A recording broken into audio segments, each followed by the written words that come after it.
All right, my friends, welcome to episode 62 of Prof and Dev Play Games. I am the professor, Larry, and over there is Anthony. The Dev. How's it going, man? Going good. Yeah? End of another weekend. Whew, I might get snow tonight. Really? Not cool. Not cool. No, that's going to make your commute a little... Oh, no, I've learned time and time again, if it's snowing, I work from home. That's a good idea. You can do your work from home, so that's good. Yeah, I can work from home. I got stuck 6 years ago now. There's a really horrible snowstorm in Seattle, and I spent 5 hours trying to get home. Oh my God. Me and my friend Carl. Right. In his truck, trying to get home. Every bridge, because we had to cross a bridge no matter what to get to where I lived at that point, they all closed as we were approaching. So we had to turn around and go back to PopCap. And PopCap was kind enough to get us a hotel room. Oh, that's nice. And I was walking around. The crazy thing is, yeah, we did that, and then we went to a bar and drank with other stranded people from PopCap. Right. But walking back from that bar to the hotel, it's the eeriest time I've ever been in Seattle. I mean, there was good 5 inches of snow on the streets, and like the wind was whipping through the street, so we're talking like 11 o'clock at night, the street lights going, and it's just this like mounds of snow in the downtown streets, no cars, nothing. You can just walk wherever you want. It was desolate. Yeah, it was eerie. Wow. It was an experience, but that was when I learned. I was like, no, if it's snowing, snow on the ground at all, nope, I'll just stay home. It's cool. That makes sense. Wow. So snow in Seattle is, I mean, obviously it's not a regular thing, but it's not rare. No, I bet this won't be that bad, but yeah, usually once a year we'll probably get something. Okay. But it really doesn't stick, or it doesn't really cause much of an issue. Right. Just every once in a while, the blizzard. Every once in a while, yeah. I would say blizzard from hell, but there's really no blizzards from hell since hell is cold or hot. That doesn't make any sense at all. So this week we are I have 3 sections basically. Our discussion is Oxenfree, which is our November video game book club selection. We both played Oxenfree during November, as you've heard if you followed the podcast, but we haven't talked about it yet. And we really haven't talked to each other about it much outside of the podcast either. So our whole discussion will be about Oxenfree, and then our whole news will be about PSX. We're kind of just going to fly over the Video Game Awards. I honestly didn't even watch it, and I don't know what I news watched there it, was. and as a developer, I was very disappointed this year. Okay. The whole production of it, everything. It wants to bill itself as the Oscars of video game war. This is not the Oscars. This was far worse, in my opinion, than the last 2 years. Okay. And that was, you thought it was worse because the product placement and stuff? Or? Product placement was worse. They put more time into the product placement as opposed to, they didn't even do Best RPG on stage. Oh, what? Yep, they didn't give that award on stage. They just mentioned it in a aside. There weren't that many awards. They didn't do them all on stage? Exactly. No, they didn't. Wow, that sucks. There's a lot of stuff like that, and it's an award show. The overall quality was very much. I mean, you get what was the Hydro Man, which was like whatever the Hydro Razor thing. It was a dude dressed up as a giant razor on stage. Just around. They did segments with it, and clearly they need money from somewhere. But the thing with the Oscars or any other major award show, it's a thing you go to celebrate the games that have come out in the past year. That's right. Not to see trailers or hints of what's coming in the next year. Right. I feel like it's just, I guess the cost of doing it just makes it, they have to be this thing that teases games coming out. Right. To get viewers. But it was really disappointing to me. I was pretty bummed by the whole thing. Well, I feel like as part of the audience expectations definitely were like, what are they going to announce? What's going to be new? Yeah. But maybe that's not what they should be thinking about. And as a developer, I mean, that's probably what they need to be thinking to get enough of an audience to keep doing it. But as a developer, it's not what I want. Right. I would say if people want the Oscars of video games right now, that would be the Academy of Interactive Arts and Sciences Awards. That's where Kojima got something last year for, right? Yeah, I mean, I have one of those, actually. You do? For Bookworm? Bookworm, yeah. Nice. Okay. But they're not publicized really. They're like typically given out in a very small crowd, but they are definitely like it's your peers in the industry are giving you this award. Right. So it feels prestigious. Yes. It feels like what I would consider an Oscar win to be. So right. Yeah.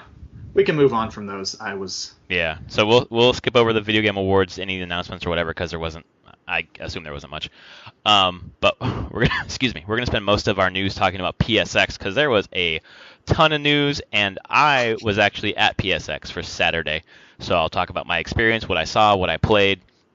How many lines you waited in? How many lines I waited in, we'll get into all of that. And then we're gonna finish with the games we're playing this week. I've played a bunch, and a lot of them, honestly, I played at PSX while I was waiting in lines, so I brought my 2 handhelds. And the hilarious thing about PSX, everybody who was playing handheld gaming was either playing on a 3DS, and there were 3DSs everywhere, or they were playing mobile.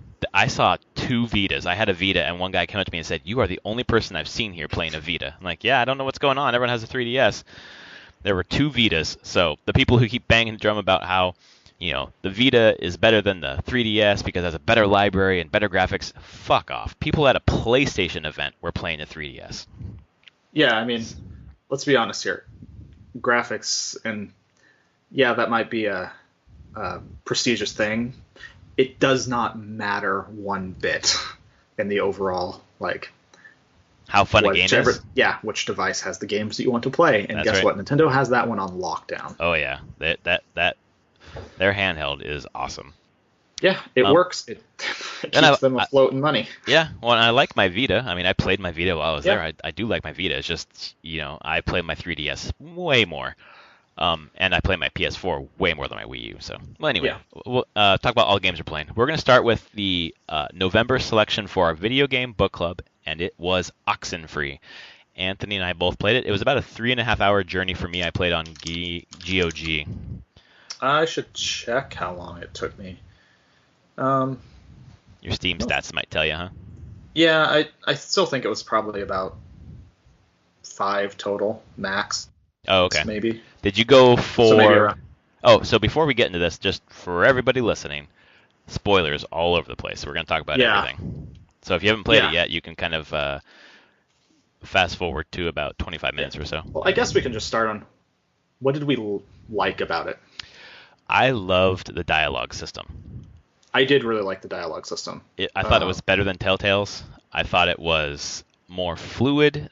For people who haven't played the game, basically you're walking around, and as you are walking around and your dialogue choices pop up, it's 3 different colored bubbles above your head, and you hit one of the buttons on the keypad, or the gamepad, excuse me, to choose what your answer is going to be, or you can choose no answer at all. Which is kind of the nice part. Yeah, and you get a special ending. Well, maybe not a special ending, but you get a certain ending if you don't answer, if you are quiet the whole game. Really? Yeah. The brother is living if you don't answer anyone anything during the whole game. And partially that's because... the brother was living in my ending. Right, so partially that's because of when you are talking with the brother in that flashback at the end. Yeah. If you convince him either to not go to college away or to stay home instead. Yeah. But if you're silent, he assumes that's what you mean. I see. So technically, really, you just need to make that one choice. Where I thought the information from the game was like trying to tell me to like let him do his own thing. So I let he wanted to go to college away. I said go ahead, and then he's dead. It really only comes down to that one decision. Comes down to that one thing. That's right. Okay. And then for him and Clarissa to get together, you had to convince Clarissa earlier in the game to like stick with him or stay with him. Yes, I did that one. Because my ending was Clarissa and him were together. Okay. And then the other 2 friends were together. Ren and Nona? Yeah, Ren and Nona. Right. And then, did I have you and Jonas together? I don't remember. Well, not I might have. They're stepbrothers and stepsister. So you probably had them make up, but not make out. I don't think so. Yeah. but it was like everyone was happy ending. Right. And I thought that I had the same thing because I didn't sacrifice Clarissa to. So the premise of this. Let me just rewind a little bit. The premise of this game is you and your friends are going to Prince Edward's Island or St. Edward's Island or someone John whatever. To kind of explore, and there are these areas that you can tune in with a radio, tune in these frequencies to hear like what ended up being ghosts, basically. And this kind of unlocks evil things on the island, and you get stuck in time loops where you have to repeat things over and over again. So the idea is you're basically trying to get off the island and get all your friends off the island alive or happy or whatever. Yeah, I mean that's the basic premise. It sounds the setup is they've all come here before. It's an island where people come and high schoolers party basically, and this time just kind of goes weird. Yep. But overall, I mean, I liked some of the general gist of the story. I liked the characters. Thought they were pretty interesting. I felt like I understood the characters. Mm-hmm. The puzzles weren't too hard or anything. No, I thought that was all easy. Right. Pretty easy. I mean, it was very much just we're telling a story. You kind of have some choice. When I did finish, there was definitely a part I'm like, well, I wonder if I went back and played, if I made other choices, how many total endings there were. I didn't actually look that up. So there are endings where Ren hates you, where see that. Where Jonas hates you. See that. Where Clarissa hates you, and that's where you basically betray her to the ghost. So what I was going to get at earlier was the ghosts say, just give us your friend and the rest of you can leave. And you can make a choice where like you sacrifice her and everyone else gets to leave, and that's just super fucked up. So that's the obliterate Clarissa from existence. And there's a point in the game where the ghosts say, here's a red door, take this, you guys can all leave. And you'll be leaving Clarissa behind. And if you walk through that portal, Clarissa is obliterated. She is gone from the world. Another ending where Ren and Nona get together, we did that one. Another ending where Michael is alive, and then apparently the best possible ending is Michael alive with Clarissa. Yep. Which is what you had. I did have that. Yeah. And that's considered the best? Apparently. Mine was Ren and Nona get together, Michael is dead. But I made up with everyone. I made up with Jonas, and it told me like 71% of people got Ren and Nona together. 54% made up with Clarissa. 63 bonded with Jonas, who is your stepbrother. The interesting thing for you, when you got the credits and the pictures rolling through, yeah, you didn't have any pictures of Jonas.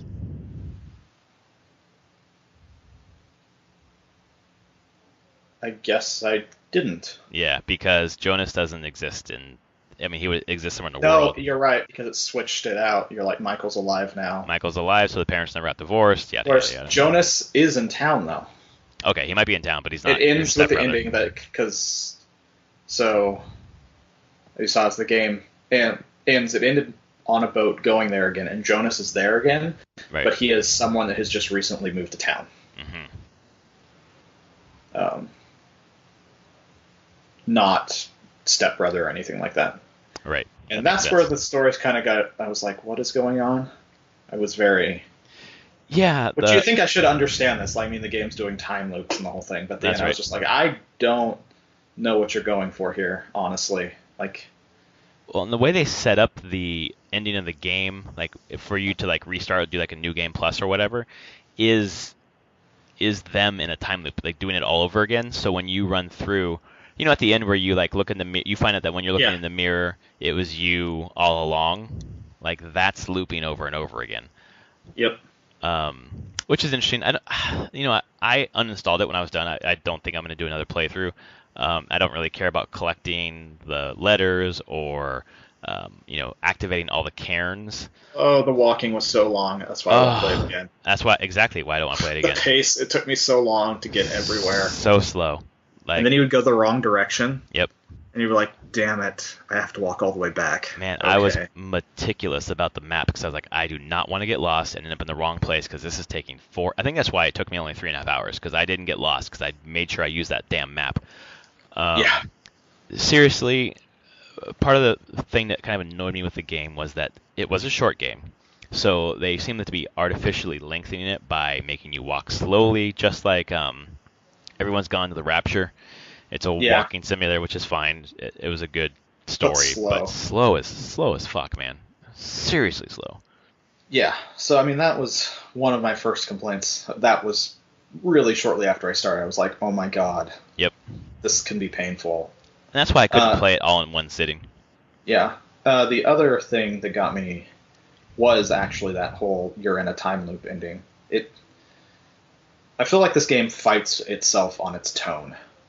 Like, I don't know what it kind of wants to be a horror thing. Right. And definitely the ending felt like it was like, let's throw in the horror twist that these people are stuck in a time loop and they just keep reliving the same horrible thing all the time. Right. And it really didn't fit with the rest of the game. Just tonally just shifted it into that, like, okay, we are a horror game. And I'm like, it's not really a horror game. I don't know. I felt like all along the way it felt like a horror game to me. Like there were times the when mini time loops going back and forth, and the people like Clarissa hanging from the light post or whatever. I don't know. Yeah, I guess so. It just that doesn't mean that I liked it, but I felt like that's where I felt like the tone, because it was doing that, but it was also trying to be like a mystery. Yeah. Like it shifted. It couldn't keep it. That's the thing. It just couldn't keep the tone right, and it just, to me, the trapped, I guess, forever doing this thing. Yeah. Because how many times have they already done it? Was just kind of left a sour taste in my mouth overall. Yeah, because for me, when I want an ending that is a freaking ending. We're done. Not some premise for me to play New Game Plus that I'm not going to play. Like, give me some sort of finality. Yeah. Which I feel like it didn't get, And in some ways, I haven't done a lot of creative writing in my life, but I do remember the initial thing in college when I did take a creative writing course. The teacher's like, don't do and then they wake up from a dream, or what you just did doesn't matter, basically. They're like, don't do that ever, really. Like, there are exceptions where that might work, but in general, it just undercuts your entire story. Well, and it's a lazy ending. It's speaking as a writer, like, I've done that several times, where you're just like, I have no idea how I'm going to end this. I need to end it. Okay, let's just have him wake up and be like, oh, it was a dream. Like, it's such a cop-out, because you as the writer are invested in the story, and you don't have enough dedication to that story to finish it. And then you're screwing your readers. Like, you're not giving them an ending either. Yeah. That sucks. So that's kind of, I felt we got to the end of it. Another pro, though, I really like the music a lot. Yeah, the soundtrack was good. Yeah. Also, I liked the art style. Yeah, that'd be cool. It worked out really well. I think this is. I hope they do another game. I think it was at Night School Studios. Yeah. I hope they do another game like this, with the mechanics, not the walking for Christ's sakes, but the speaking, the narrative mechanic, and then the music, and a mystery kind of thing. I think, thinking about what you said, I think you're right. Along the way, it was horror then mystery, horror then mystery, horror then mystery, and it ended up on that horror note that, gets filled in if you pick up the letters. There are a couple of letters I picked up where the Adler woman. Yeah. It turns out, the submarine. So the ghosts came from the submarine. The submarine crashed and the sailors died, but they couldn't get out the island. Their souls are stuck there, basically, right? I got the other letter. It was a friendly fire killed them. So Adler's the one who launched that friendly fire, though. Yeah. And was, from what I understood, that she thought they were an enemy. Yeah, exactly. Right. Yeah. So she's basically the one that caused them to die there. Yeah. And I still don't fully... I mean, I guess if I went back and did a full completion and got all the letters, I might understand, why they're stuck. The ghosts of that submarine are stuck in this, endless time space thing, which I think had to do with the nuclear reactor and things like that on the sub. But, or some prototype weapon or reactor they were using. I don't know. I read on Reddit somewhere that you could get rid of the ghosts. Like, you can release them from their whatever torment. And I don't remember how. That seems like it would be a good ending. I think so. Like that's a finality. Like let's end this loop. Like if you are looping, let's end the loop. But for a 3.5 hour game, it was engaging enough. I'd beat it in I think 3 sittings. Like I kept coming back to it, partially because we were going to be talking about it and I had to finish it. Not sure. I think the walking would have been enough for me to not finish it. I could see that. And it's definitely enough. Sorry, go ahead. I did 2 sittings. Oh, okay. I did one night, and then I was like, okay, I know this is going to be slow walk. I just need to finish this thing. And just got through it in a few more hours. And I don't know if I have anything else to say about that. Yeah. Oh, no. I forgot. Whatever. The walking sucked. It was too slow. But yeah, there were some pluses. I recommend this game to people to play. Obviously, if you're still listening to us, we just told you the whole damn story. It's true. But the walking is like, if it wasn't for this, I probably would have stopped because of the walking. And the proof in that is that there's more mystery to solve with finding the letters, and I'm not going to do it because it's too slow. Kind of tedious to go really back and do it. Yeah. I would agree. I think it's a fine game. I think you can find it. Like it will probably be on sale again for like the Steam holiday sale when that starts up. I would totally recommend picking it up because I think in the it's already been had a 75% off. Oh yeah, right. Back in October. Well, and also during Black Friday it was 75% off. It was so I totally if you can pick it up that price, even if you're skeptical, it's worth it. Definitely. Like it'll give you a couple hours and a decent story overall. Doesn't hit all the marks all the time, but I think it hits enough. Enough. I find it better than Firewatch, which is story-wise. Damn it! I was about to say that. I kept comparing it to Firewatch and thinking this is better than Firewatch. And Firewatch for me was, I just kept thinking like, did it just fall down in the ending? And yeah, like I liked the rest of it. God, I hated that ending, and that ruined everything. And the ending was okay. Yeah. So it was like, I thought it was pretty solid throughout, except for the walking thing. Ending was okay. Firewatch I thought was pretty good throughout. I really liked the relationship. Yeah. And God, the worst at the end, and that just makes it worse. Yeah, I would agree. Oh, Jesus. So yeah, I think we both recommend this one. Yep, I think it was a nice first game for our video game book club, which I can't think of a better name for, so we're going to go with that for now at least. And you are in charge of picking the December video game book club. And once Anthony reveals it, everyone who listens to the podcast is welcome to play along with us, and we'll have our discussion the first podcast in January. So, Anthony, what's our game? Our game, you can thank PlayStation Plus for this. Oh. Is Stories. Stories, Path of Destiny. Because I've never played. I hadn't even heard of this game. It was one of the 4 that came out in the fall. They're like, they pick 4, like they curate 4 indie games. Yeah. And I looked at what it was. It's an action RPG. Mm-hmm. Says it takes probably around 5 hours to beat. Awesome. If you're not trying to be completionist or anything. It has choice-based narrative.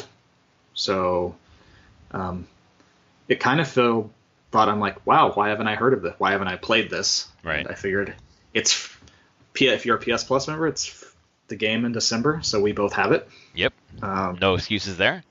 No excuse. The art style looks interesting. Its Metacritic score is lower than I'd expect, but it's like user reviews on Steam are really high.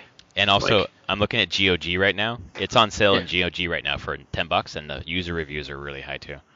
Yeah, so I feel like it's getting a lot of people seem to really taking a liking to it.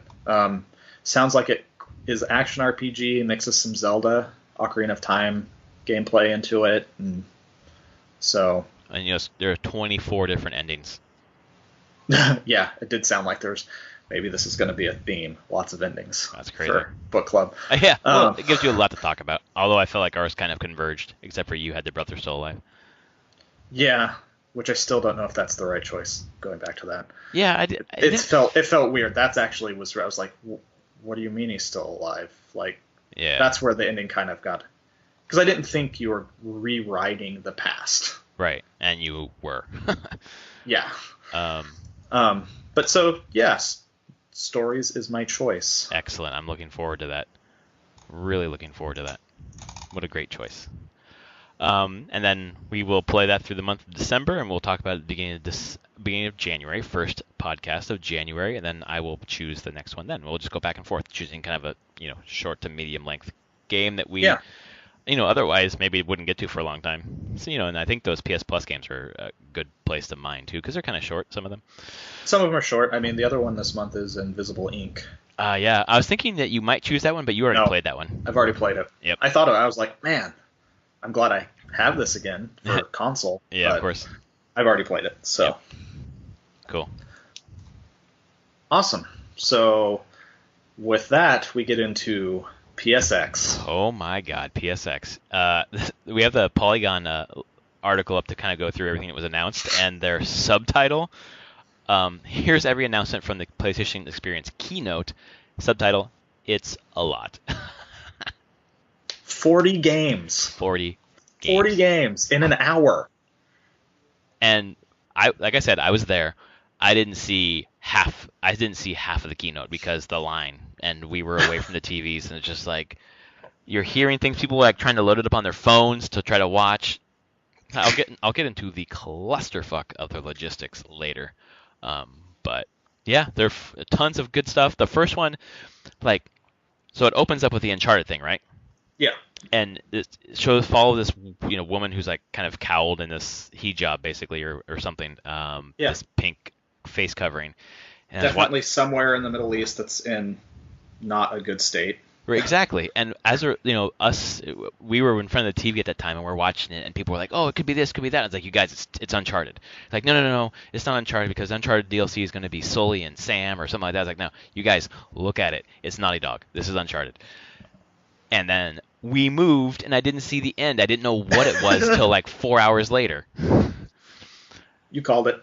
Uncharted, and it's part of the DLC, the Season Pass package, but it's a standalone game. Like, if you don't own 4, you can still buy this. Yep. Which is great, because I don't own 4 right now. But yeah, I mean, it's a new chapter. I don't know if they said how long it's supposed to be total. Yeah, I mean, your guess is as good as mine. But it's I have no clue. I bet it's longer than just a single chapter of Uncharted.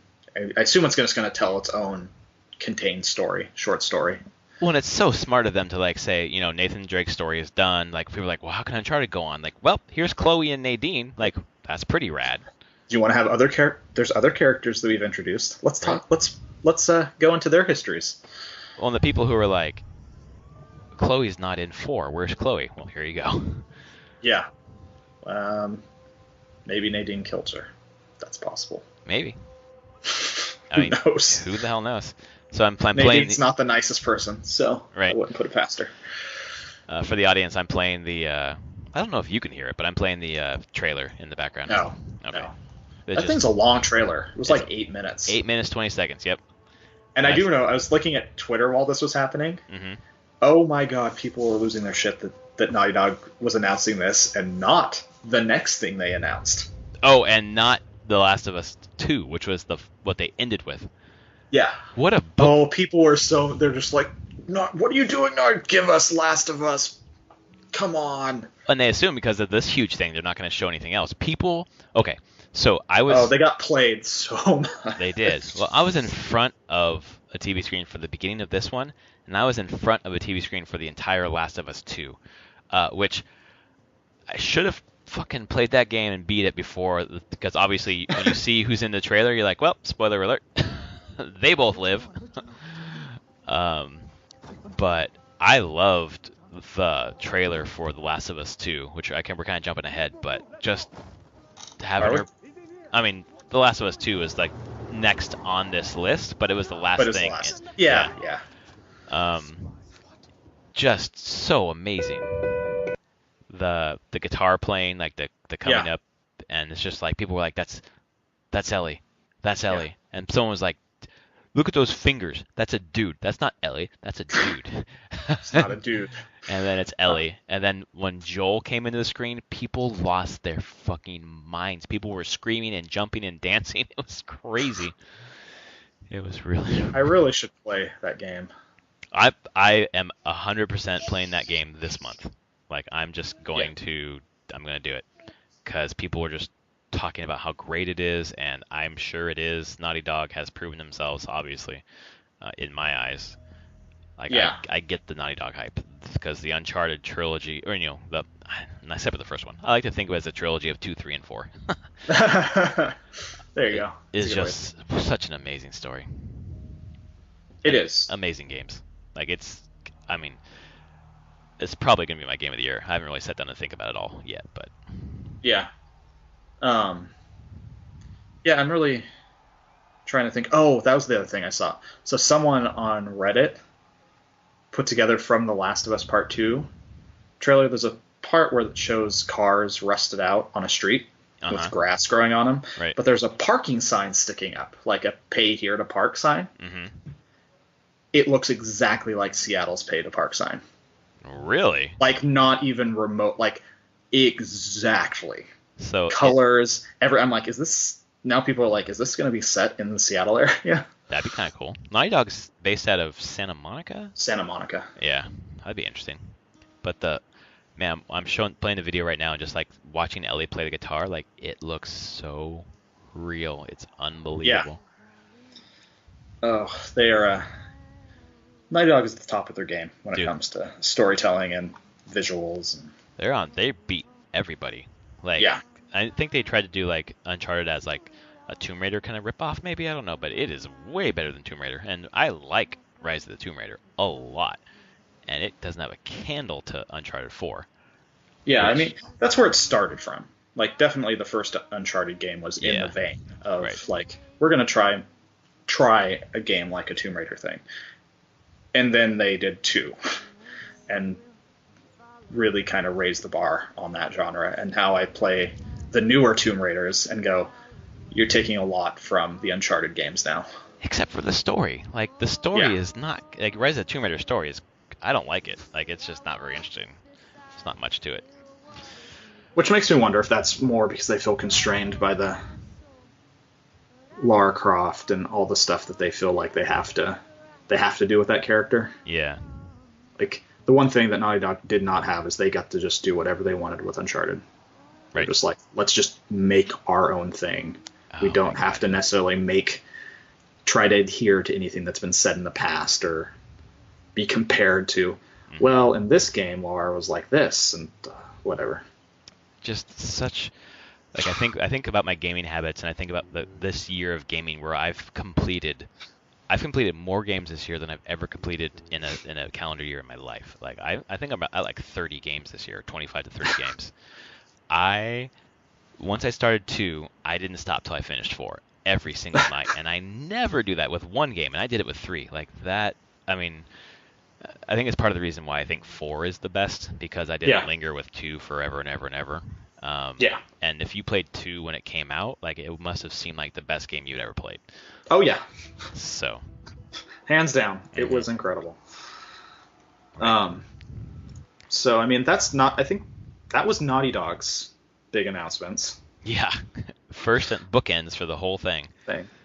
So, run through some other stuff. Marvel vs. Capcom Infinite, which looks to be based on the Street Fighter V engine. At least to me, my eyes, it looks like it's visually similar.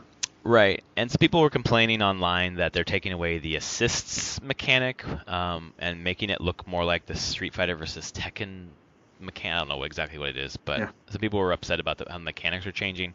The big thing that I heard, though, is that the people who play Marvel vs. Capcom competitively, like the 2 top tier characters, are Wolverine and Magneto. Okay. X-Men are Fox, not Sony. So people were saying the X-Men are not going to be in this game.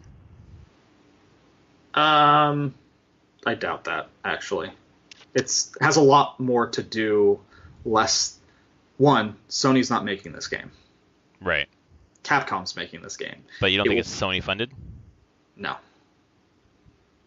I mean, I honestly believe, I don't know if it's going to be PS4 only or it's just co-marketing with Sony. Yeah, I don't think it's going to be... I don't think it's going to be PS4 only, just because of the Ultimate Marvel vs. Capcom 3, which was another announcement from the show that came out yesterday. Yeah. Yeah.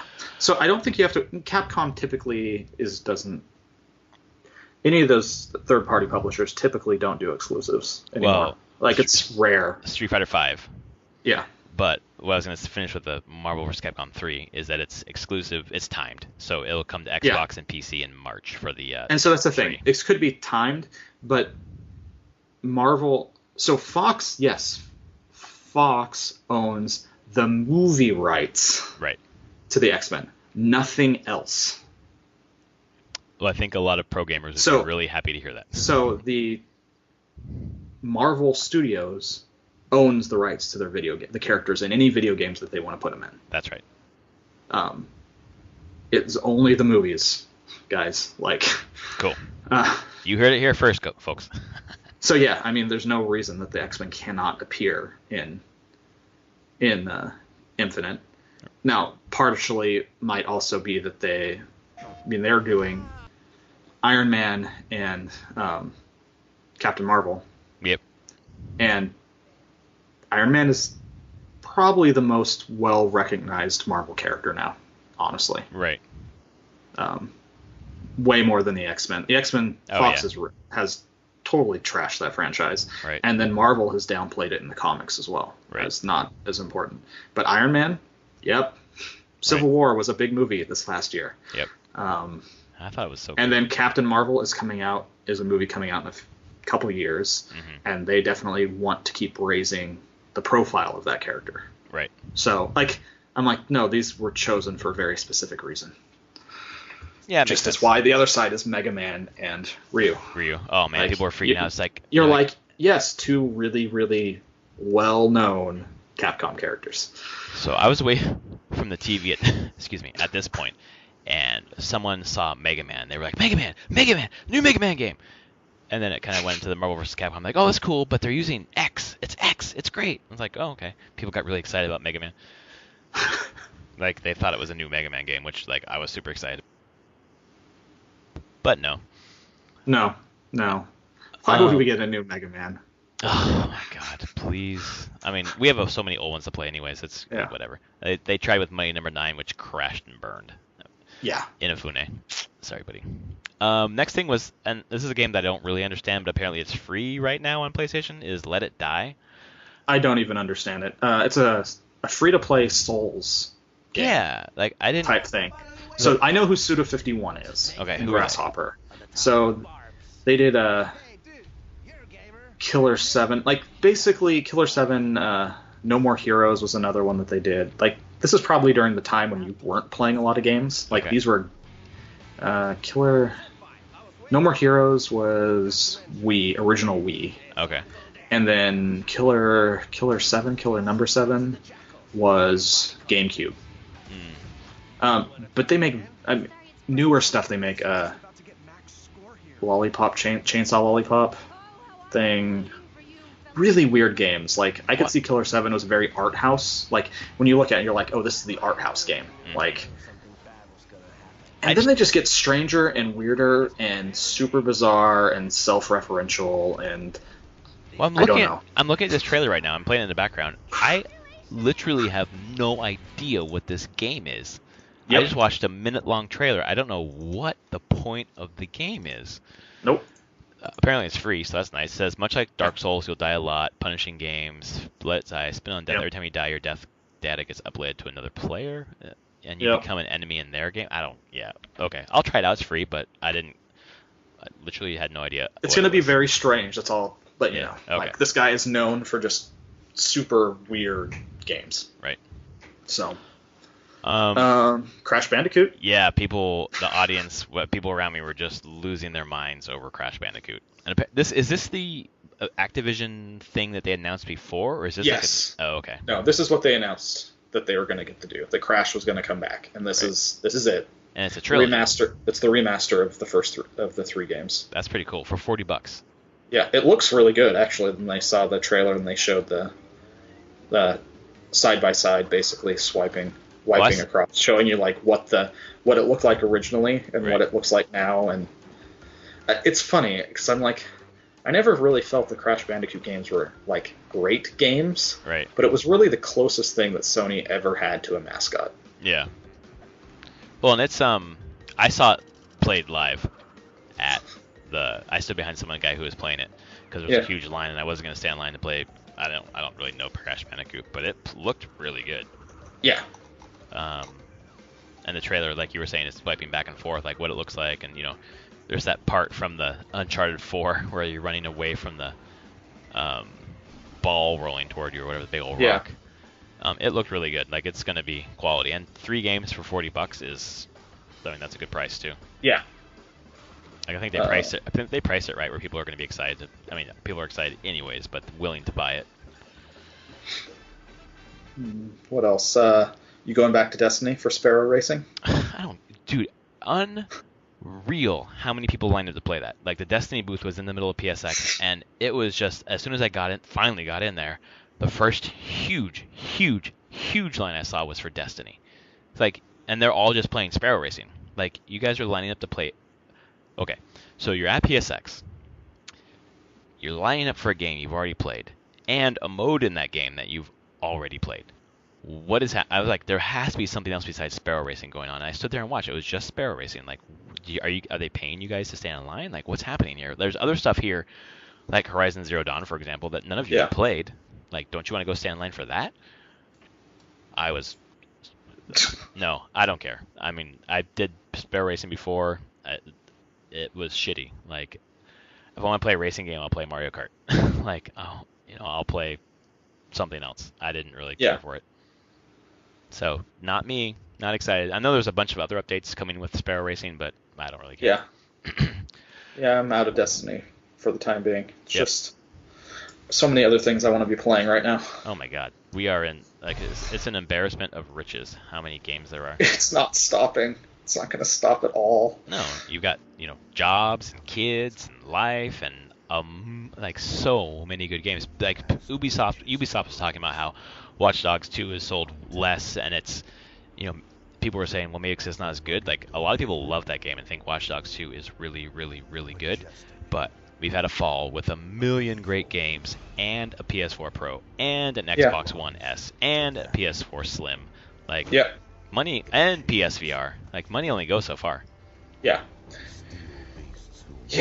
and then whenever time we get through this holiday, I mean, it's not going to be too long, and then you get Horizon. Oh, thank God. Dude. Like, seriously, not that long. It's like February, right? February. I cannot wait. So the line to play was ridiculous. So I went to a different area of the PSX, and there were PS4s hooked up to 4K TVs, and it was a really sparsely attended area, and they just had people demoing the games. Like, a guy stood there with the controller, was playing it in front of me, switching it between 1080p, 4K HDR, and like playing through the game. And the game, even on 1080p, looks unbelievable. It is unreal. It looks so beautiful. And you flip on 4K HDR, it is so beautiful. It is so beautiful. I don't know if it's worth it to buy. The difference between the 1080p and the 4K HDR wasn't enough for me to want to buy a new console, but if I didn't have a PS4, I would 100% buy the PS4 Pro. Yeah, I figure anyone that's really just coming in to the PS4 now, just pick up a Pro if you can afford it. Absolutely. It seems like the right choice. You'll get enough benefit out of it as time goes on. When I sat down and played, so there were some demos and there were some where you can play, and I sat down and played Shadow of Mordor on 4K HDR, and I played a ton of that game, and it looks so good. It is so good. But does it change like the gameplay? No. Like, if you can handle like not having as much textures, like, then it doesn't matter. Like, it doesn't add enough for me to want to buy a $400 console, but even though I have a 4K TV. So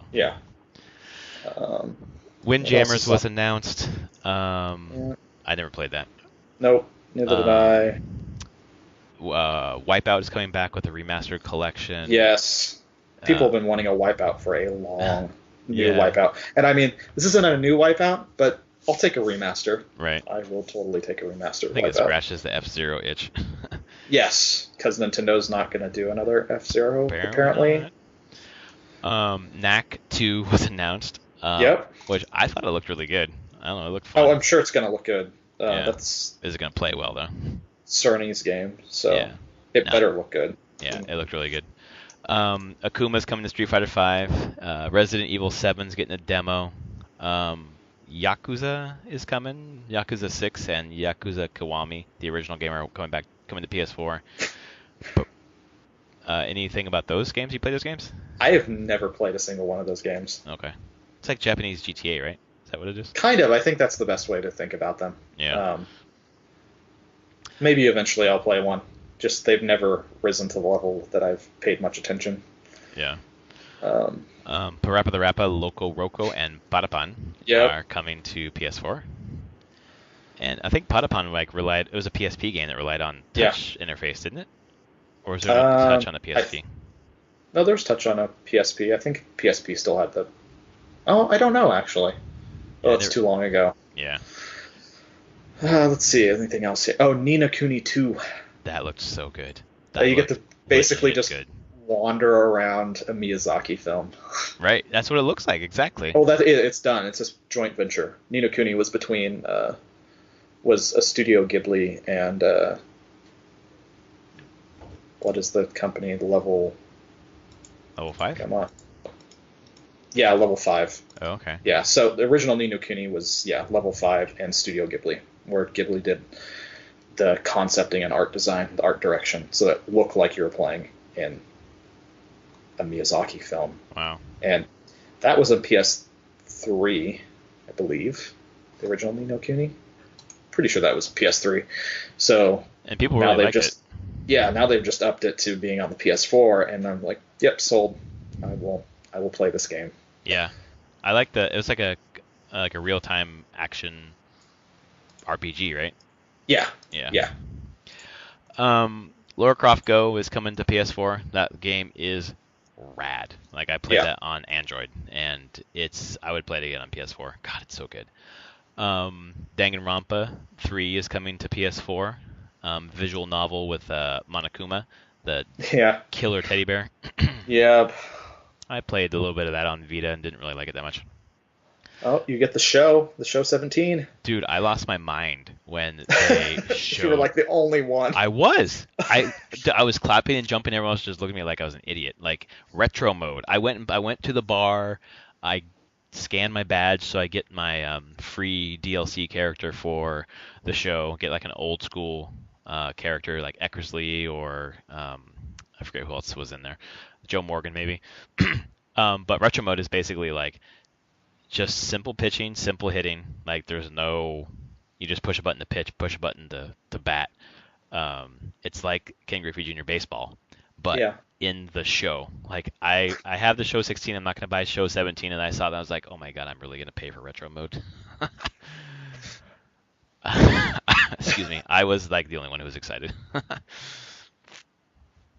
Anything else on here that really stood out to me? They just showed a ton, though. Oh, yeah. Oh, another thing that stood out to me was Resogun. Sorry, not Resogun. Housemarque, who made Resogun. Oh, yeah. And Eugene Javits. And Eugene Javits is one of the guys who did Smash TV, which was definitely rad.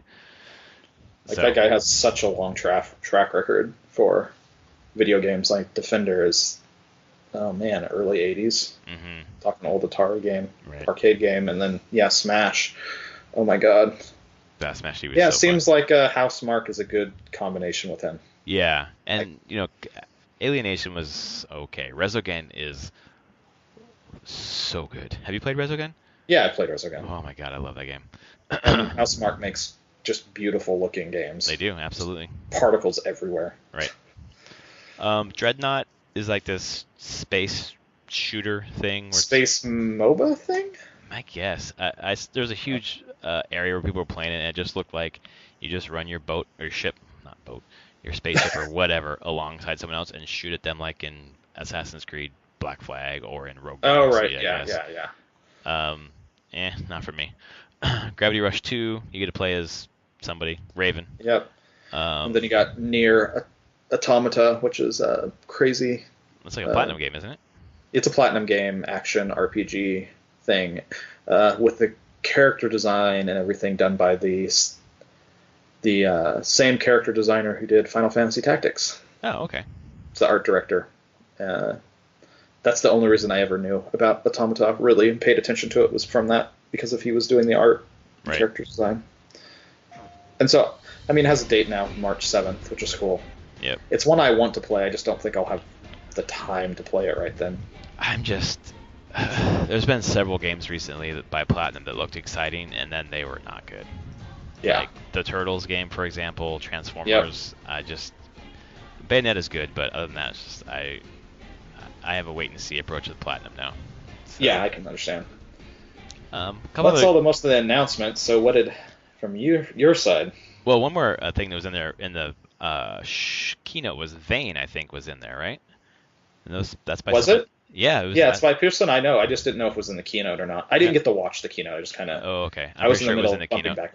It was in one of the here's a splash of like 7 games. Yeah. So Vane is being done by Friend and Foe Games in Tokyo, and there's a guy I used to work with, Matt Smith, the most generic American name ever.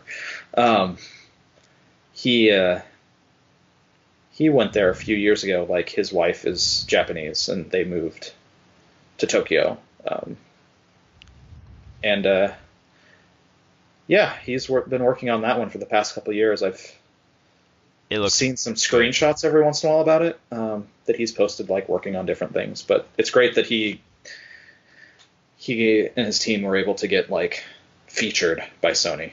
Yeah, because the game looks really, really good. Yeah, in person it looked really beautiful. I talked to the guys for a little bit. I said that my friend from former PopCat guy told me to come over and check out your stuff, and he's like, "Oh, you know Matt?" I was like, "No, my friend Anthony," and I said your last name.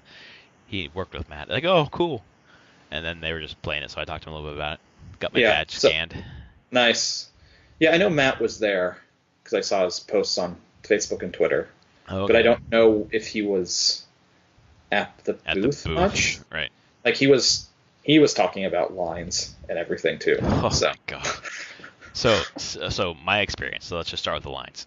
So I was told, everyone was told, the show, the doors are going to be opening at 9 or not. Doors open at 9, and we'll close it when it's at capacity. So if you're going to get your badge, get it early and then get in the line. So it's like a badge line and then a line to get in. Okay. So I get there about 8:45. I take a train from San Diego, take a lift over there, and then get in line about 8:45. Line doesn't move until like 10:05. Once the keynote started, we're like, well, at least we're in front of the TV. We didn't move from 8:45 until 10:05. Not an inch. And the keynote starts, and then you move. And then we move. And people were just like, fuck it, I'm just going to get out of line, I'm just going to stay here and watch it.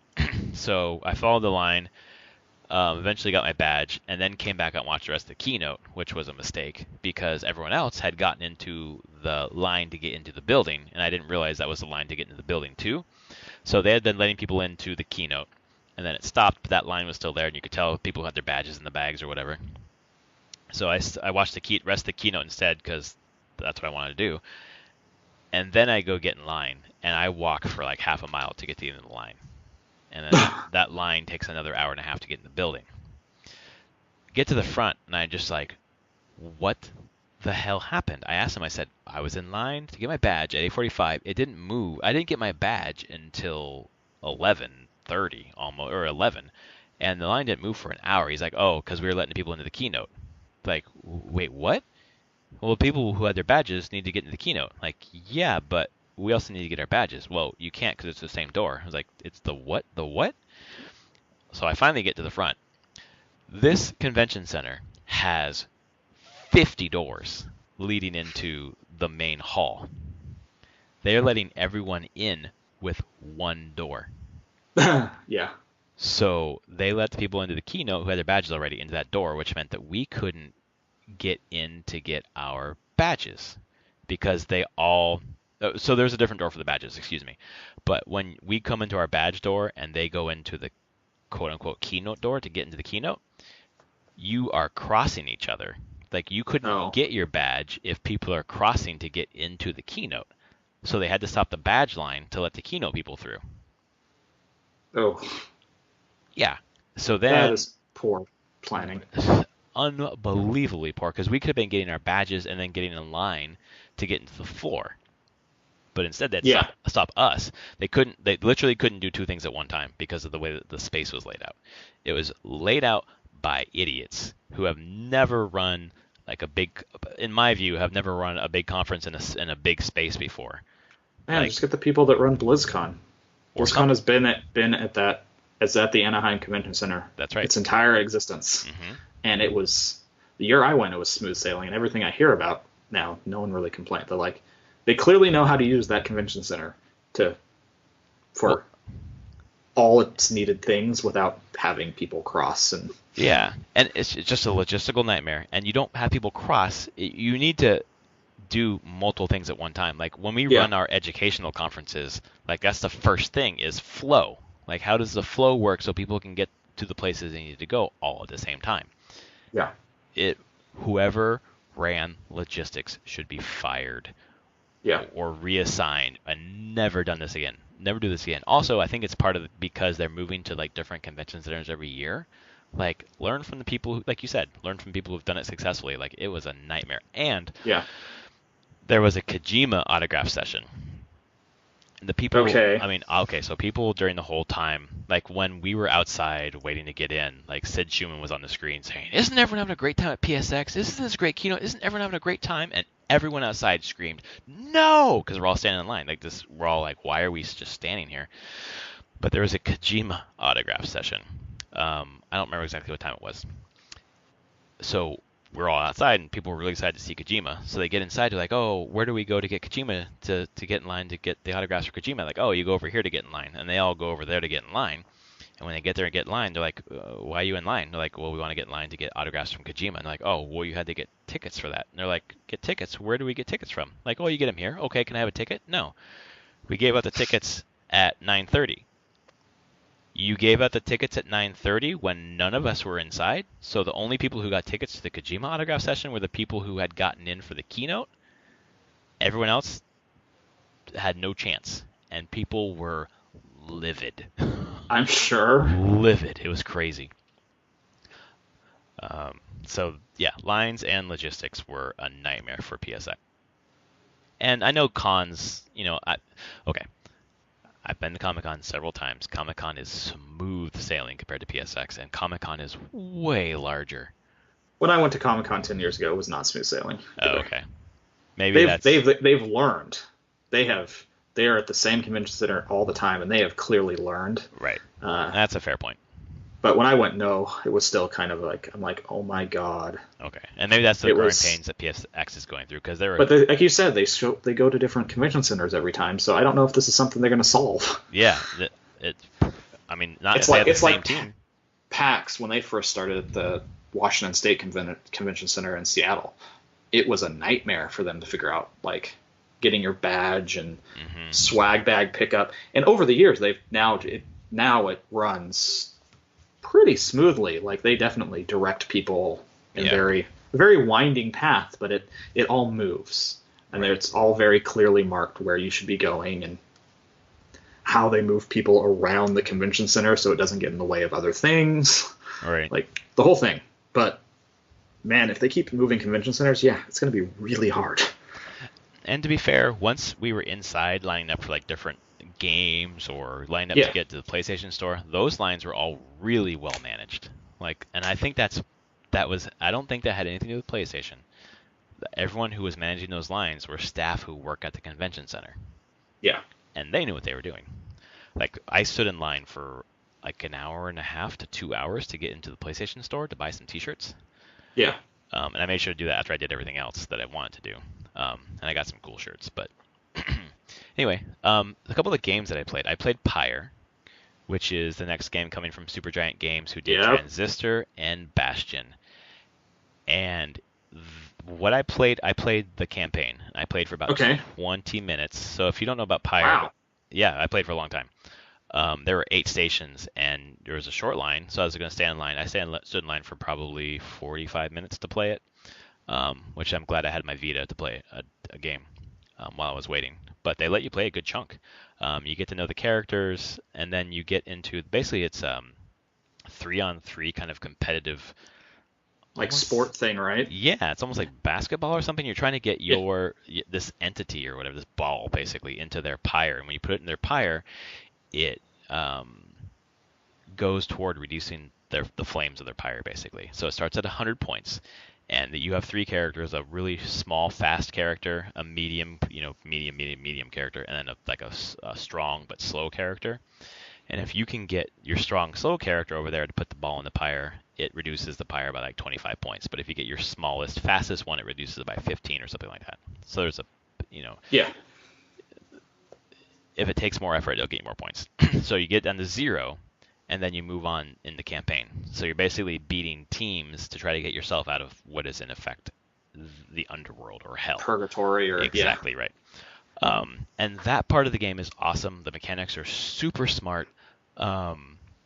You have to like throw the ball to your teammate. If you throw the ball to your teammate, the person who just had the ball freezes, but their aura around them like hurts other people if they get close. The ball carrier gets close, but you leave them stranded, then the other team can kind of wipe them out with their superpower, this like fire thing that like knocks out a player. So as you score, the person who scored leaves the field, so you're down to like 2-on-3 for a little bit, kind of like a power play in hockey. Yeah.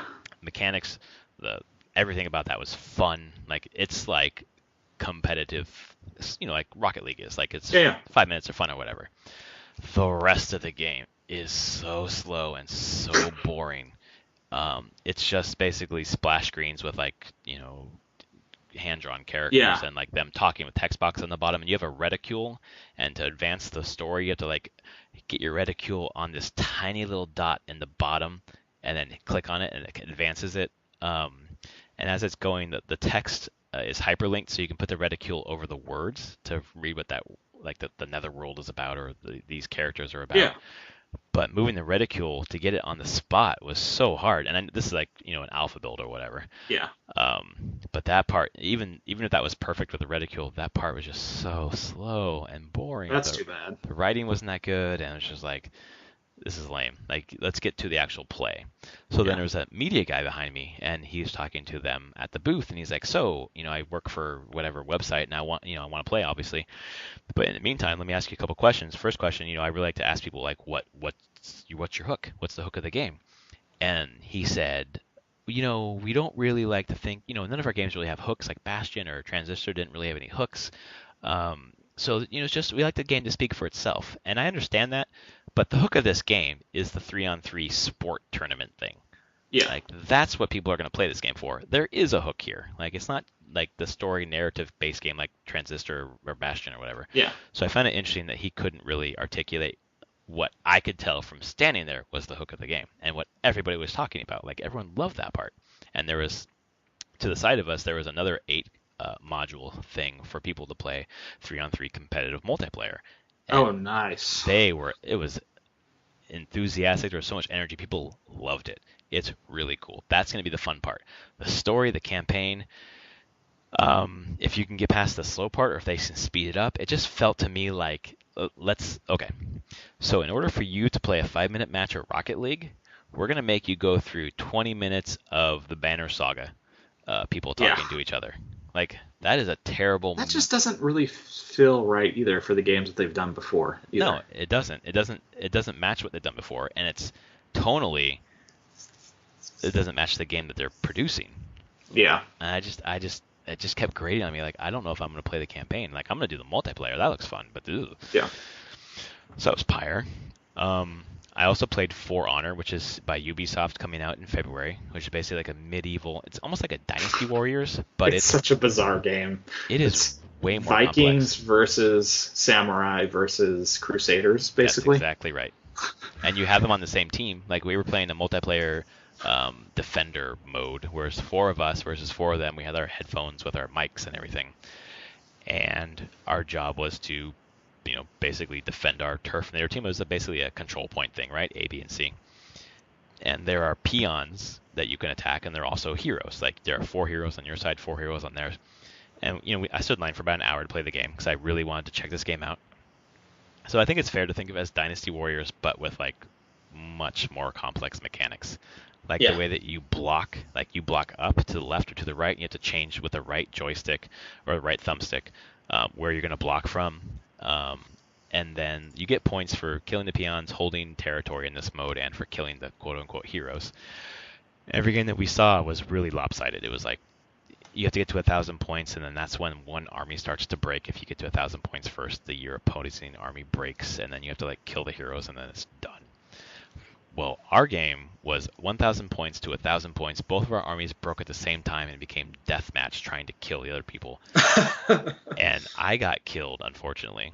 But I took like 3/4 of this guy's health away, and then my entire team wiped except for one person, and their team had the guy who had the limited health, and then our guy. And the guy who we were playing with didn't understand what was happening. So our team was screaming at him, kill the guy, kill the guy. And he's like, what guy, what guy? And I was like, jam my finger into his TV screen. That guy right there. Grab him and kill him. I'm just screaming this. And it was like so much fun to like play with like people I never played before and just having this experience. And we walked away exhilarated from that game. They might have shown us the funnest game mode, but I mean, I loved that. And I don't know if it could be recreated by myself at home, talking to someone over the internet that I don't know, but fuck, that was really fun. It's shown well. I've saw it at PAX. It's been at PAX for the past 2 years. Oh wow, it's always shown well. Mm-hmm. Like it's always a bizarre like I think the hardest thing they're going to have there is it's a hard concept to sell people on because it's a weird combination of things.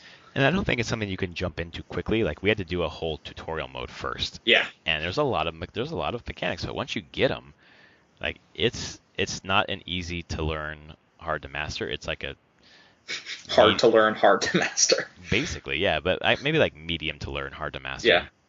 But that might provide enough depth. I don't know. It was fun. It looked great. It was fun as hell. So I'm definitely gonna give it a second look. Another game I played was called Fantasy Strike, which was like an indie game made by Dave Searling, who was like a Final Oh, Dave Serlin. Yeah, him. I know who he is. I know. Oh, Fantasy Strike. Yeah, I know. I've seen this before. Yeah. So I was walking by, and I always feel bad when there's a booth with no one playing. So there was no one playing. I was like, okay, I want to play to like just, I don't know, I think it makes it feel good, like have someone who was interested in playing their game. So it's basically this Street Fighter champion or whatever, he's in the top 8 in EVO or whatever in the 90s, I guess, who created this game company, and they're creating this, it's a fighting game. Yep. And I was like, oh, I suck at fighting games. And he's like, oh, this is a perk for you then. Do you play Smash Brothers? I was like, yeah, I love Smash Brothers. It's like, this is like Street Fighter mixed with Smash Brothers. So it's like a 2D fighting game, but the controls are so simple. You have your square button, you press forward square, down square, back square. It's 3 different attacks. You have triangle and circle are 2 different specials, and then R1 is your super, X is your jump. There is no low block, high block. The only way you block is when you hold back to block. If someone's trying to throw you, to counter their throw, you just press nothing, and then it counters the throw. So there's a lot of metagame about not metagame, but kind of reading your opponent. He said it's a lot more about reading your opponent than complex button mashing. And it was really simple to it was a simple to play, hard to master game. They're trying to make a fighting game that's accessible for everyone, but that has a huge high level potential. So I just want to give a shout out to Fantasy Strike. It's on Patreon right now. If you pay $5 a month, you get the build for your PC to play on, and it's definitely something that if you're a Smash Brothers fan, a fighting game fan, but aren't super good, this is the game for you. It's really fun. Awesome. Next one, I know I'm talking a lot here, but I have a lot to talk about from PSX. Yeah. I saw Horizon Zero Dawn. I talked about that earlier. It looks awesome. I don't think you need a PS4 Pro for it. It looks awesome on a regular PS4. Like it's the robots, the mecha dinosaurs or whatever. They're all each one is unique, they said, and each one has a specific purpose, and it's just the world looks huge and so fun. Oh, the thing you learned is Death Stranding. Yeah. Uses the Zero Dawn engine. That's right. They use the Guerrilla Games engine, Yep. whatever it's called. So that's great because it looks Like seriously, Yeah. Uncharted 4 or better. Like it looks Oh yeah. it looks really good. Gorilla always has made incredible engines and technical masterpieces for the consoles that they're developing for. Yeah, it looks great. So the PS4 Pro 4K I talked about earlier. I watched Ukulele was there, so I watched people play ukulele. The line was really long, and people who were playing played for a very long time. So I didn't play, but it looks stupid gorgeous, and it looks like what Banjo-Kazooie would look like now if they had continued making that game. It is Banjo-Kazooie down to like the text boxes and the crazy characters. It's Banjo-Kazooie in a different skin. So if you were looking for a modern day Banjo, that's it. So one more game I played, I've got the chance to play PSVR. I played a basketball game. You kind of lined up and played whatever was open, basically. There were like 6 or 7 different games. And the PSVR definitely has like a screen door effect, but you forget about it very quickly.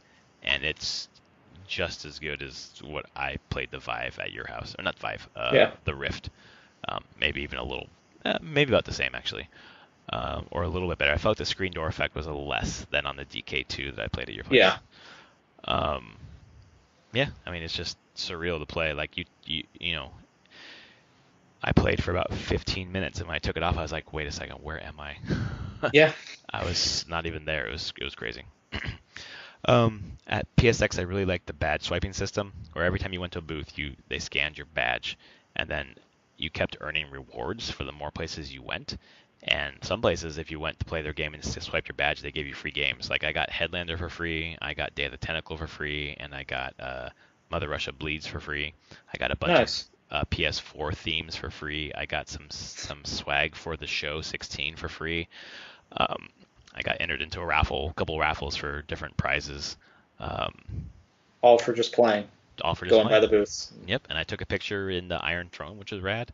Yeah, saw that. I sat in on the Last of Us 2 panel, which, I mean, it was cool to hear the voice actors talking, but I have no idea what The Last of Us 1 was about, so I didn't get much from that. And then I watched the Capcom Cup as well, and that was fun. Nice. Just the energy in that room was crazy. It sounds awesome. Yeah, so that's all my PSX. It seems like it became a much better day as it went on. Yeah, it started off, I kept texting you just how pissed I was at how long we were in line for and not moving. But once we got in, I had the right amount of time there. I got to buy the shirts that I wanted to buy.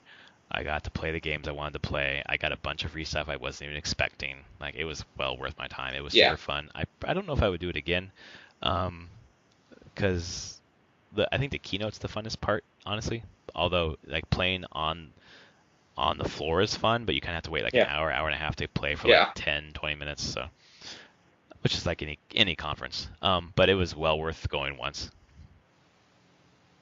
And that's hopefully my we'll PSX we'll see where it's at next year. Maybe they'll move up the coast or move to the East Coast. I don't know. They're based out of San Mateo, so yeah. Well, it's awesome. I'm very happy with all the stuff that came out of there. Yeah. And Sony perfectly knows when to do these things right before Christmas. Everyone's talking about PlayStation now again, going into Christmas. So that's right.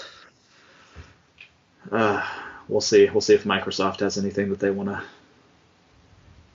to talk about to try to get the press back on them for a bit. Yeah, they keep putting out these series of cryptic tweets about something happening on Tuesday. Okay. So we'll see. But yeah, they need something to shift the narrative back to them a little bit.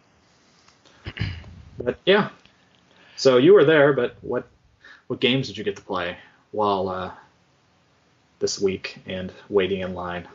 So this week I played a lot of Rise of the Tomb Raider on Xbox. I kind of got stuck in this Soviet installation area for some reason, and I couldn't really push past it. I think it was last year, so I kind of put it down. I picked it back up because the Baba Yaga, or during Black Friday, the season pass was on sale for $6. Whoa. I think it was kind of like because PlayStation got it all for free, so let's drop the price for Xbox, I guess. So I bought it, and I wanted to load everything up, and I just started playing it. I played for maybe 4 or 5 hours this week. God, the mechanics are so good. The visuals are good. The story is crap, but whatever. Like the tomb, like raiding the tombs, like the optional challenge tombs, they're all fun. The puzzles are fun. It's a great game. I don't know if you've played it yet. Rise of the Tomb Raider? Nah, I haven't played Rise. Oh man, it's good. I mean, I really like it. If you're looking for a story, maybe not the place to go, but everything else is good. While I was in line, I beat Fire Emblem Fates Birthright, which is awesome. I finally beat that game. And it was easy because I was playing normal mode and casual instead of classic, because I turned off classic for one round that I couldn't beat, and then I couldn't go back to classic. And classic's where if your guy dies, you don't get him back. Yeah. But the story, I thought the story was engaging. I thought that there was kind of like a little bit of a twist ending, which was fun. And it's definitely, like, it's great Fire Emblem. And I immediately then loaded up Fire Emblem Fates Conquest, which is where you play the other side, the other family, right? Yeah. It is hard as fuck. It is you only get to play classic, first of all, and you are seriously outmatched. And in the first round, I barely survived. I survived with me only, my character, Wow. my avatar.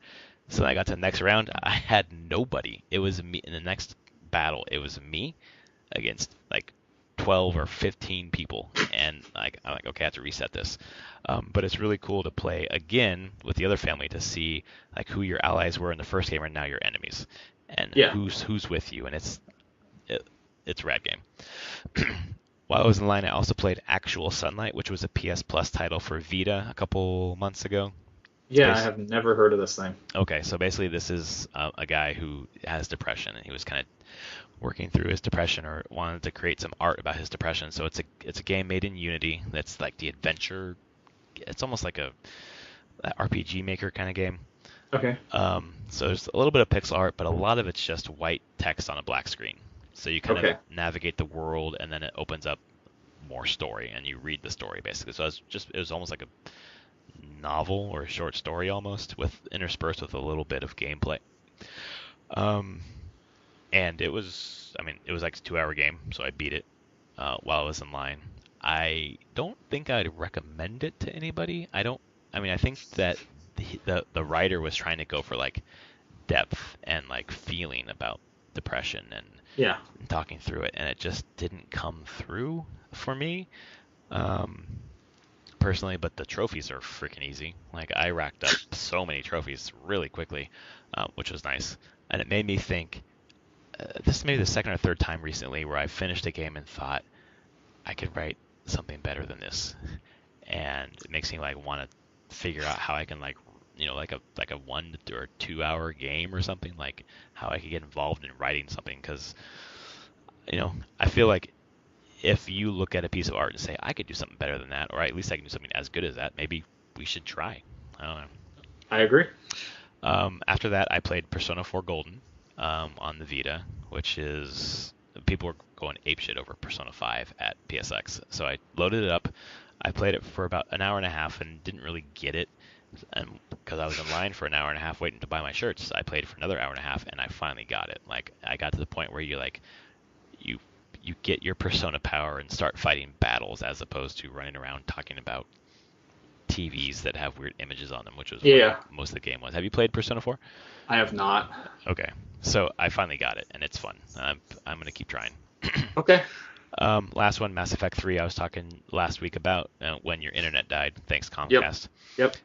Screw you, Comcast. I hate you. Please don't kill my internet again. Yeah, you're my only option. They're hearing you right now.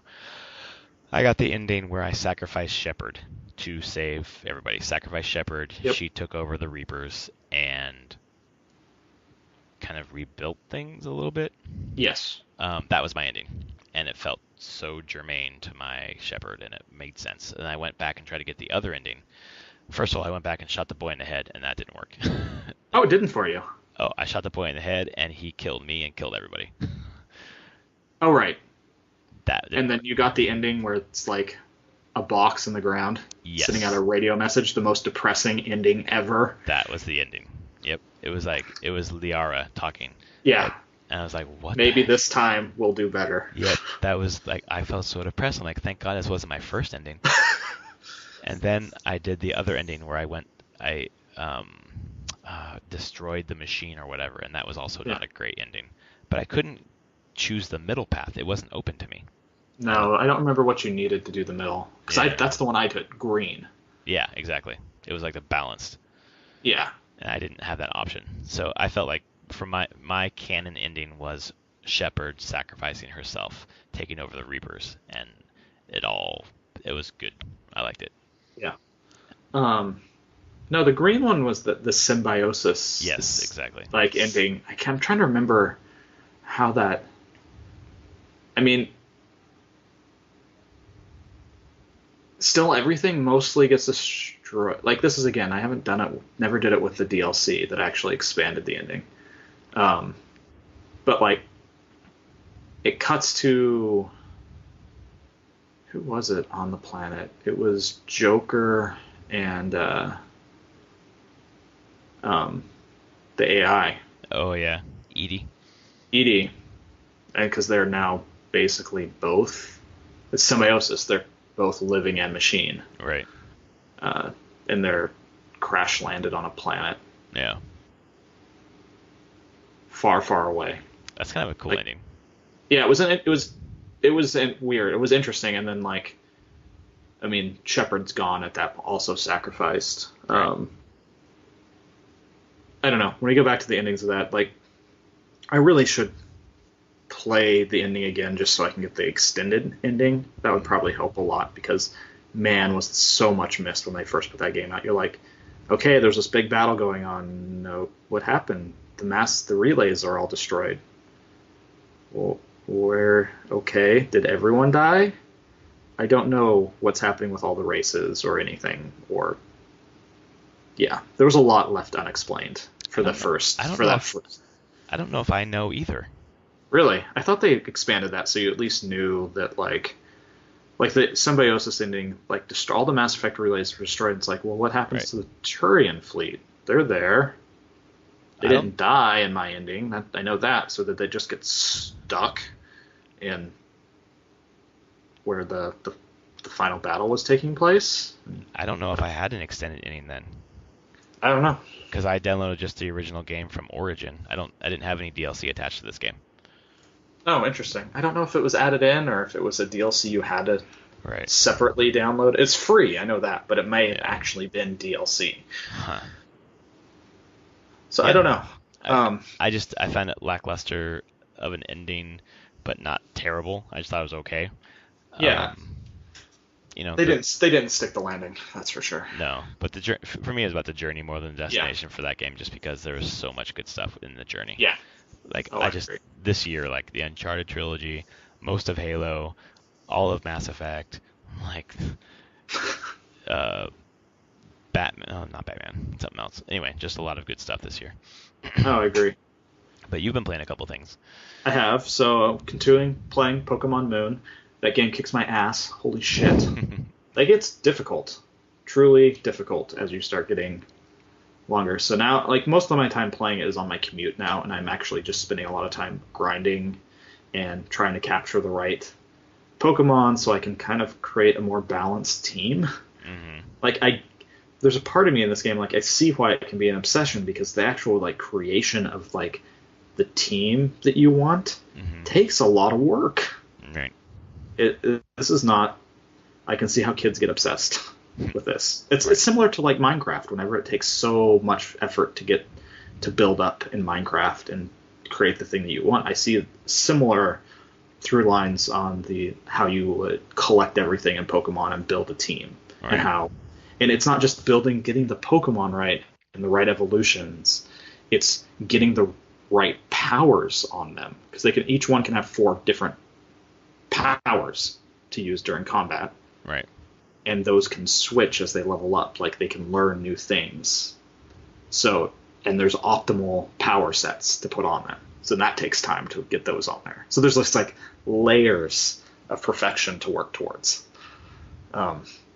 So yeah, that's the commuting game. I still recommend. It's a very interesting experience since I've never played one of these games before. Right. I see where the obsession comes from. First real Pokemon experience.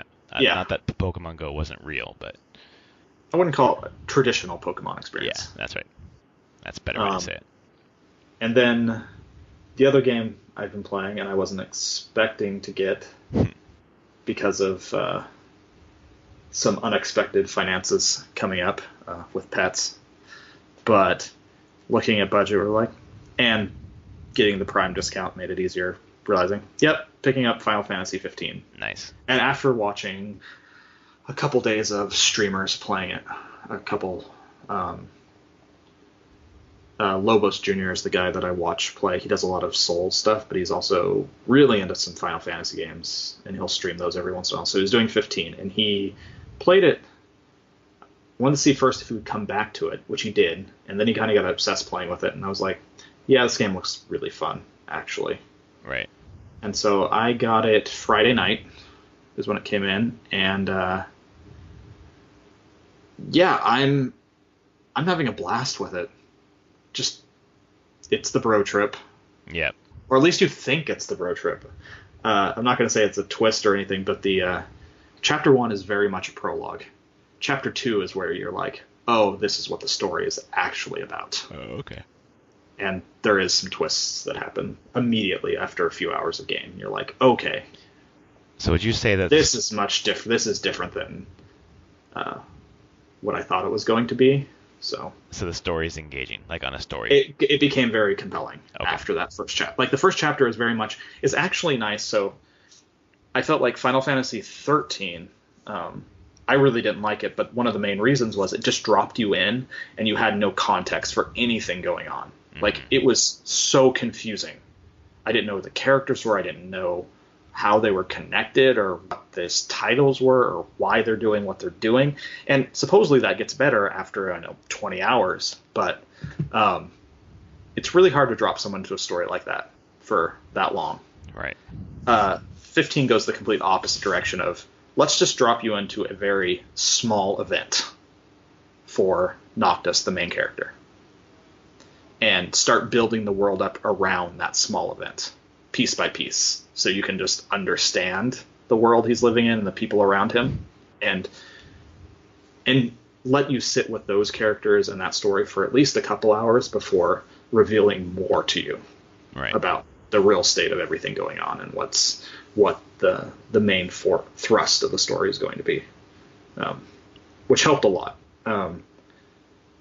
And I will say, I know the names of all the major characters, like off the top of my head, and they all have personality, and I know them by their personalities and what they say. Like, the writing for those 4 main characters is fantastic.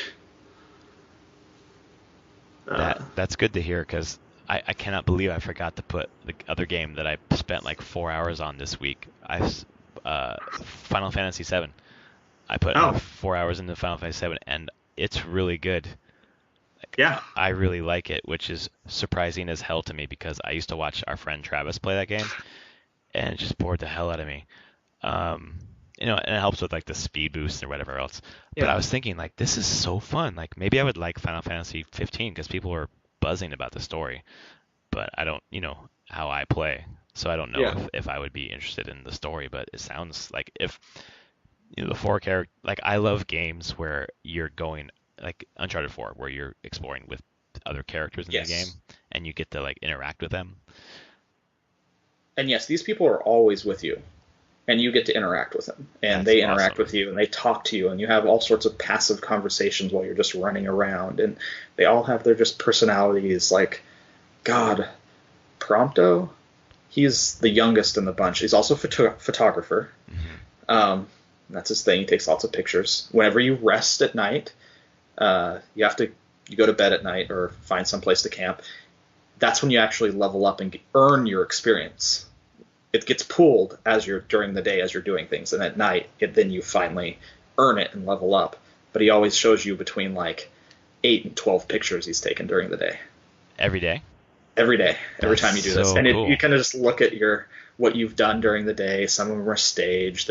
It's really kind of neat. But I know Prompto. I know his character now. Like, this is who he is.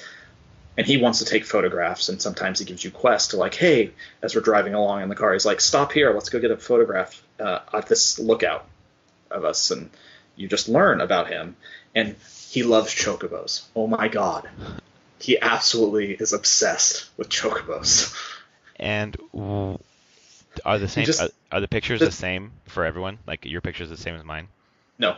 Oh, awesome. Some of them might be, because Yeah. definitely some of them are kind of staged pictures. Right. But then it also tries to take pictures of you, like in combat and doing doing things. And so, like that, the fact that I just already know that character and know like things that he likes and kind of how he acts and what he's doing is pretty insane. Right. That's good. That speaks a lot. You're forming a bond with these characters. I can see, I'm like, okay, if I spend 60 hours with these characters, I'm going to feel a bond to them. Right. So, that makes me excited because this week is Best Buy's having their like buy two get one free. I saw that. And it stacks with CGU, which I'm a member of, so I could get 3 games for basically $90. Wow. So that's a pretty good price. And it's good for like new games where if they're not going to drop below $30 for quite a while. That's probably a good thing. Yeah. So I'm really interested in Final Fantasy, Watch Dogs 2, and depending on how the reviews for Last Guardian come out. Those would be 3 probably really good games to pick up for $90. Yeah, it's either that one or the Ezio trilogy. Also a really good one to pick up for $90. And that one's 3 games, so it could be like 5 games for it's trying to maximize the money, Yeah, no, I don't know. I mean, I think overall, I think you might like 15. 15 is definitely a departure from previous Final Fantasies. Well, I like the demos that I played. So. Combat's awkward at first. It finally clicked for me towards the end of the first chapter. I was like, oh, I'm understanding this. I see switching to different weapons, doing the warp strikes, and just kind of learning the flow of combat.